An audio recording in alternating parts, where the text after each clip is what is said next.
Hi friends, Insidious out of the further ఈ cinema ఈ మధ్య రిలీజ్ అయింది. అయితే ఈ సినిమా చూసిన తర్వాత దీనికి రివ్యూ కూడా ఇవ్వాలనిపించలేదు. నాకు ఇవ్వడానికి ఏ సినిమాలు లేక ఈ సినిమాకి రివ్యూ ఇస్తున్నాను. ఓ డెంటిస్ట్ ఉంటుంది జమ్మ.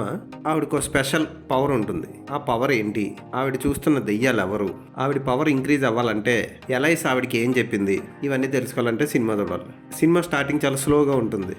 మెల్లిగా డెంటిస్టు, ఆవిడకు పాప, డెంటిస్ట్ పోలీస్ ఆఫీసర్ని లవ్ చేస్తూ ఉంటుంది. అలాగే అనుకోకుండా ఆవిడ దెయ్యాన్ని చూసి ఆ దెయ్యాలు ఎందుకు కనబడుతున్నాయో తెలుసుకొని దెయ్యాల లోకంలోకి వెళ్ళిన తర్వాత ఆమెను ఎవరు కాపాడారు, ఇవన్నీ ఎందుకు జరుగుతున్నాయో తెలుసుకోవడమే కథ. దర్శకుడు సినిమాని బాగానే తీసాడు, కానీ అంతగా థ్రిల్స్ ఉండవు.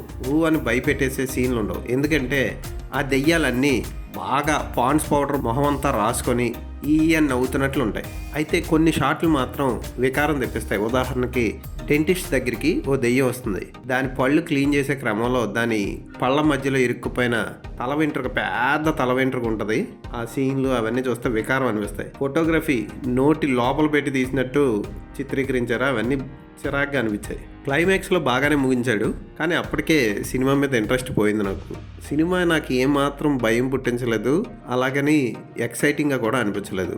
సూపర్గా ఏదైనా మ్యాజిక్ చేశారా, ఇంట్రెస్టింగ్గా ఏదైనా తెలుగు ఉపయోగించి ఏదైనా చేశారంటే అవి ఏం కనపడవు సినిమాలో. హెడ్ ఫోన్స్ పెట్టుకొని పాటలు వింటూ ఉండే ఒక అమ్మాయి ఉంటుంది. ఆ అమ్మాయి పాత్ర ఓకే, పర్వాలేదు, బాగానే చేసింది. ఓ మగదయ్యం, 2 ఆడదెయ్యాలు ఉంటాయి, అవి కూడా ఓకే. వాటిని నిద్ర లేపడానికి చేసే ప్రయత్నాలు బోర్ కొట్టిస్తాయి. ఇదేమంత గొప్పగా థియేటర్కి వెళ్ళిపోయి చూడాల్సిన సినిమా అయితే కాదు. ఇది తెలుగులో కూడా రిలీజ్ అయింది, థియేటర్లో ఆడుతుంది. ఫోటోగ్రఫీ బాగుంటుంది, గ్రాఫిక్స్ అక్కడక్కడ తెలిసిపోతూ ఉంటాయి, బ్యాక్గ్రౌండ్ మ్యూజిక్ బాగుంది. స్పెషల్ మేకప్ ఎఫెక్ట్స్ ఏమాత్రం భయం పుట్టించో, జోక్గా అనిపిస్తాయి. అక్కడక్కడ విఎఫ్ఎక్స్ ఓకే అనిపిస్తాయి. మరీ రక్తపాతం లేదు, బూత్ సన్నివేశాలు లేవు, ఎక్స్పోజింగ్ కూడా ఉండదు ఈ సినిమాలో. ఈ సినిమాకి నేను ఇచ్చే రేటింగ్ 2/5.